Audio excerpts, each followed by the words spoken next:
The Global Melody of English. Ilara, Kale, Lyra, and Finn, 4 middle school friends, were in their English class, which was always full of interesting discussions. Ilara, who loved asking big questions, wondered aloud how many places in the world actually speak English.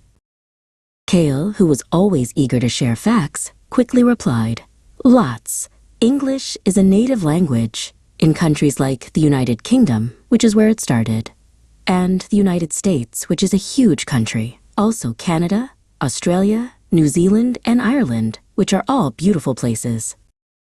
Lyra, who loved organizing information, then explained, "There are, quote, 3 circles of English. The inner circle includes countries where English is the primary language, which Kale just mentioned. These are the places where English originated or was brought by settlers." Finn, who was good at explaining complex ideas simply, added, "Then there's the outer circle, which has countries where English is an official language, like India or Nigeria. And finally, the expanding circle, which includes countries where English is learned as a foreign language, like Vietnam or Japan." "What about words that English borrowed?" Ilara asked, which sparked another interesting point. Kale, who enjoyed etymology, chimed in, "English is full of borrowed words, which makes it so rich.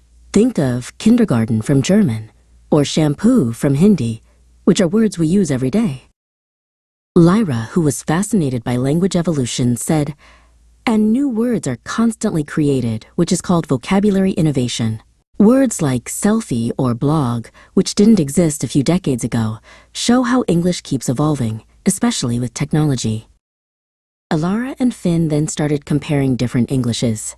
British English and American English, which are 2 major variations, have different spellings, Ilara pointed out. Finn added, "And different vocabulary, like lift in British English versus elevator in American English, which can sometimes be confusing." Kale, who had traveled a lot, explained, "Beyond those, there are many regional and continental variations, which add even more flavor. Australian English, with its unique slang, or Indian English, which has its own distinct rhythm, are just a few examples." To practice their English, the friends decided to join their school's English speaking club, which met every Tuesday. Finn, who was usually shy, found himself laughing as he spoke. "It's so much fun to speak English with friends, which makes it feel less like studying," he exclaimed to Kale.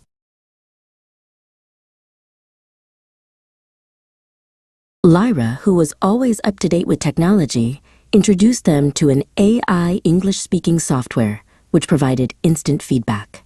Ilara tried it out, speaking into her tablet. "This really helps with pronunciation, which is something I struggle with," she said, sounding impressed.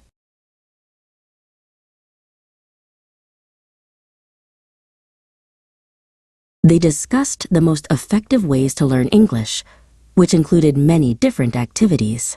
Ilara suggested listening to podcasts, which improved her listening skills. Kale emphasized speaking with native speakers, which built his confidence. Lyra recommended reading books, which expanded her vocabulary, and Finn found writing journals, which helped him express his thoughts. Very useful.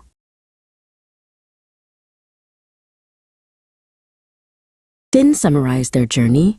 "Learning English, which connects us to the world and opens up so many opportunities, is an exciting adventure." They all agreed that every step, whether big or small, helped them become global citizens, which was a truly rewarding experience.